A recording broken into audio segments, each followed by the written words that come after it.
Morning guys and gals, Froggy here. This video is going to show you for a C6 Corvette the long method of programming the key fobs. And that means you erase from the memory of the car, you erase everything about all the key fobs, and then you're going to reprogram them, number 1, number 2, number 3, and 4 if you have more. There is also a short version. Maybe do that in a different video. This is the long version. So I want to give credit to CLIVE on Corvette Forum. He wrote this procedure, and I'm going to do a video on it. And if you want to pause and read his procedure, there it is right there. Hold it there for a couple of seconds. Okay, let's get started. I would strongly suggest that you put a charger on your battery because this is going to take 30 minutes plus. There's some waiting periods. I guess that's an anti-theft thing. I'm not really sure. But anyway, so the car is off. The windows are open. Trunk is open. The glove box is open. Okay, and remove your fobs some distance away. I'm going to put them over here in the corner of my workbench. That's probably 25 feet away. I think that's enough. We'll find out if it's not enough. So you're going to take either one of the keys and you're going to put it in the key slot near the rear license plate, and you're going to twist it 5 times. Both the keys should be cut the same. Let me get down here and I'll find you that focusing right. I want to give you a good shot of it. Hold on. Well, I think the best way to show you is actually put the key in. So the key is partially in, and you can see the lights and some screws, and there's the key opening right there. So twist it 5 times fast. 1, 2, 3, 4, 5.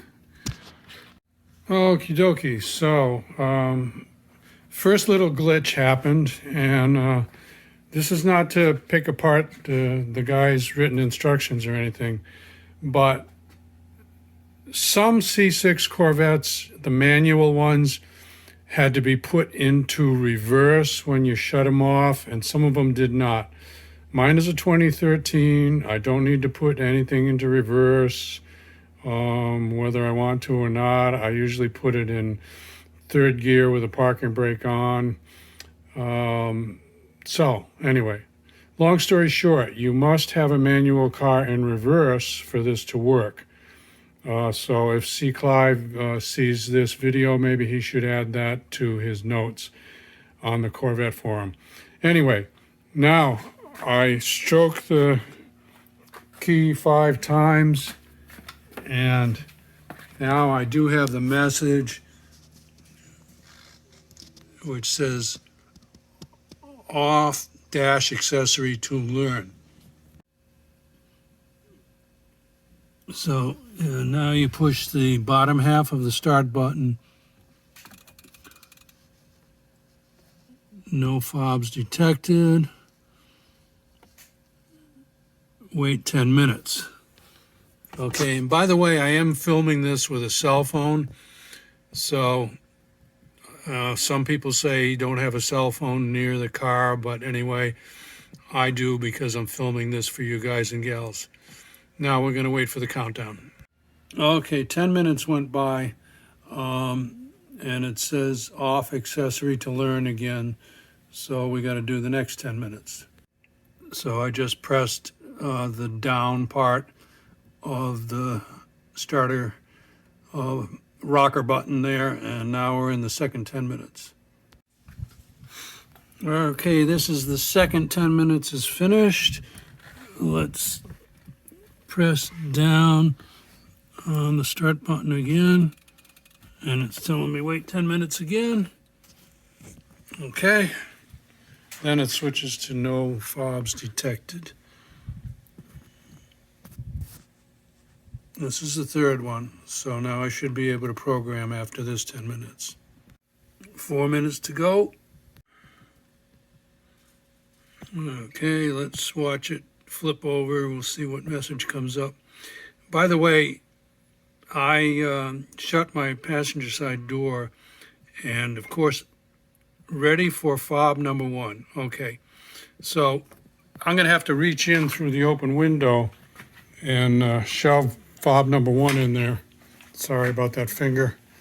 I think you could have left the door open if you wanted to. It says ready for fob number 2.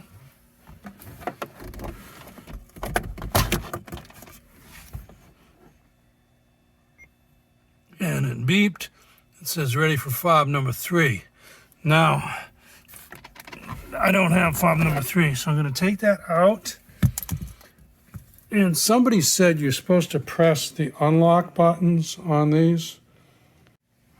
So here's what I'm going to do. I'm going to press the unlock button on both of them, and then I'm going to press down on the starter switch to finish the programming mode. I waxed the car, so it's all slippy. So, unlock. Unlock.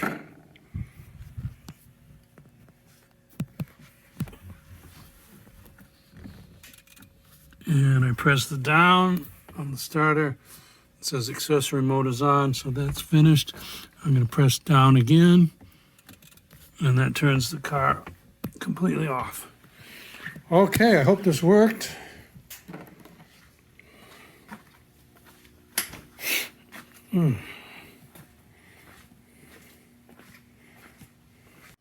So put the metal keys back in. The one I had left in the rear license plate key lock area the whole time. So I'm going to bring one of them over to the car and see if it gets recognized. This is number 1. It's marked number 1. Okay, so it started up. My hatch is still open, don't worry about that. I'm going to clear that with the reset button. And I think it worked. Now the next thing to do will be to program memory features to fob 1.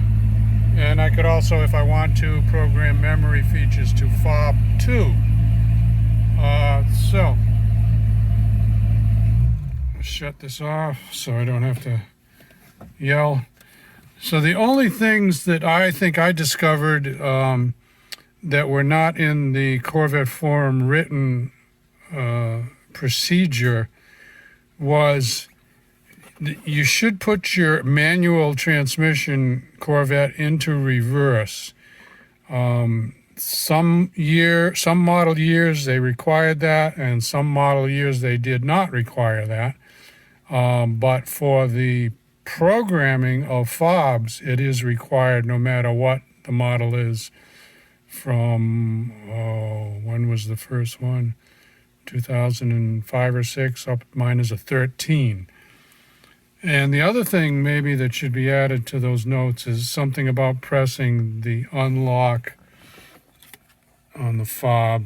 I don't know whether that was necessary or not. I did it and it worked. Final thoughts. I have a window valet is in here. It was in here the whole time. It did not interfere with any programming of the fobs. Second thing is I used my cell phone to film the whole thing, and that did not interfere with the programming of any of the fobs. So give me a thumbs up or a like if this helps you out. Subscribe to my channel. If you want more from Froggy, ring the bell if you want notifications.